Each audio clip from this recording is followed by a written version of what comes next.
Carrier Air Wing 1 aboard the USS Harry S Truman has lost another Super Hornet. Navy officials confirmed that about 9 p.m. Red Sea time on May 6th, an FA-18F, the two-seat model of the Super Hornet, assigned to VFA-11 The Red Rippers, had what they described as a failed arrestment during nighttime flight operations. The pilot and weapons systems officer successfully ejected and suffered only minor injuries.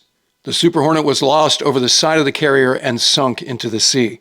Officials didn't provide any details about what exactly caused the failed arrestment, whether the arresting wire parted after the Super Hornet caught it, or the tailhook broke either at the hook point or where it attaches to the fuselage, or the pilot prematurely pulled the throttles back from full military power during rollout and spit the wire, which would leave him with too much speed to stop on the deck and too little speed to get airborne again.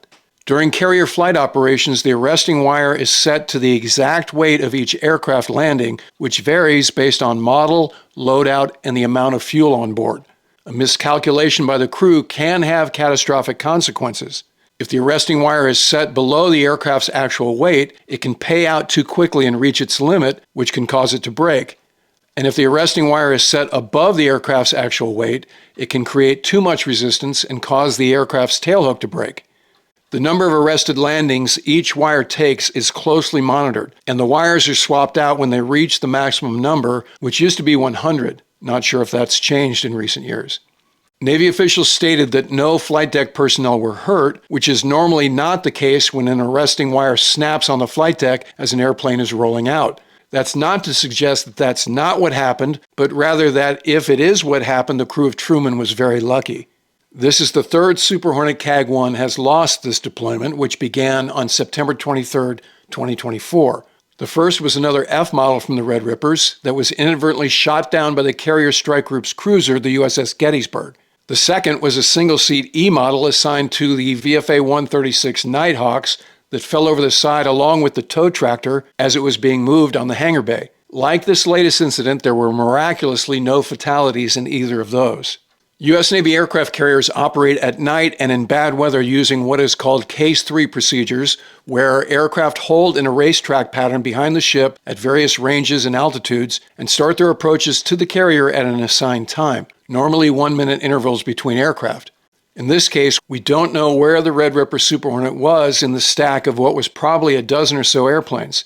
If they were on a combat air patrol or CAP mission, they'd be near the front of the line, and if they were a tanker, they'd be near the end of it. Navy officials didn't say what effect the mishap had on the overall recovery. If the wire parted, it would take some time to clear the wreckage and attach a new one, so the airplanes that were still airborne would be ordered to Delta Easy, which means climb up and conserve gas, or Bingo, which means head to a divert field, although there may not be a suitable divert field while operating in the Red Sea. If they absolutely had to divert, they could go to Masira in Oman, or Jordan, or even Egypt. All those options are a function of how much gas the airborne aircraft have left and whether any tankers are available. We also don't know the tactical situation Truman was facing when this happened. As we discussed in the previous episode last week, the last Super Hornet went over the side reportedly because the carrier went into a hard turn without warning to avoid an incoming Houthi weapon. Yesterday, President Trump said the U.S. was going to stop bombing the Houthis effective immediately based on the rebels' response to the constant American strikes that have been going on since early March. But it appears the Houthis have continued to target U.S. warships despite Trump's statement. So if because of an attack, Truman was forced to deviate from what is called base recovery course when the Super Hornet was on short final to landing, that could put the pilot in a dangerous position and force an unsafe deviation as he tried to salvage the approach. However, that possibility is unlikely because the landing signal officer, air boss, or even the captain would most likely wave off the aircraft before it got into an extremis position.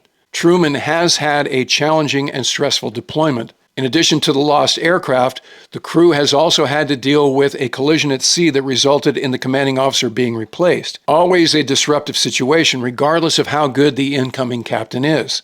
And the carrier strike group was just extended for another week beyond the month that was already added. Whatever the facts, this unrelenting pressure on the ship and crew seems to be taking a toll. As always, we'll keep our eyes on the situation and report when the information becomes available. So if you're not already a subscriber, become one so you don't miss anything. And I look forward to talking to you again very soon.